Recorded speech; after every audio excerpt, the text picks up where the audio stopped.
May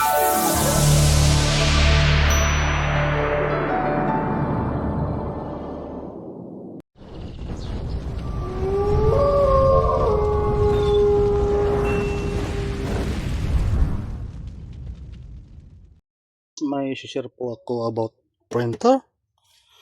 Yung laging nagaganito po yung kwan po natin, yung print po natin. Alam ko na po yung reason po. Kasi manipis po yung webel paper. Yun po yung reason. Mula nung nagpalit po ako ng yung webel paper, makapal po ito. Hindi na siya po nagaganito. Kaya yung sa papel pala yung issue. Tapos mas bright po yung makapal. Tapos ito mas light po siya, parang may halong yellow. Yung mas dark po siya yung white po niya. Ito po yung na-research ko po ngayon. Mula nung pinalitan ko yung webel paper po niya, okay na po siya. Hindi na po siya nagaganon. Kasi mas makapal po ito. Saka mas bright po yung white po niya. Compare po dito sa manipis. Mas dark po siya. Compare po natin Yung kulay na lang po Yan po yung ang reason na kaya po laging nagaganito po. Pero pag manipis na pang ganito, pag manipis, ang ginagawa ko, sa first printing lang naman po nagkaka-issue. Sa first printing, hinihila ko po patalikod yung gano'n. Ganyan. Konti lang. Pero nung pinalitan ko ng ganito, okay na po siya. Yung mas bright na webel paper. That's it.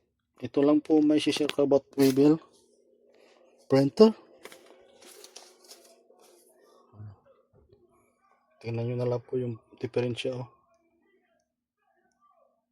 Yung kulay po. Kulay na lang po. Ito medyo dark white siya. Ito mas bright po siya. Kasi mas makapal po ito. Ito manipis, saka mas dark po yung pagka-white po niya. So lang, try po tayo.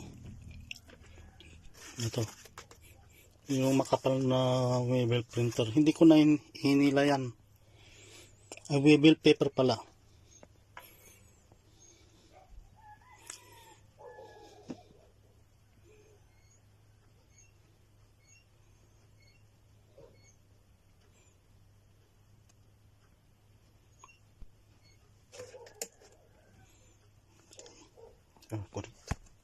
Connected na po siya. Hindi na siya nagkokon. Kasi iba na kasi itong webel paper po niya, kaya okay na po siya. Makapal po kasi ito.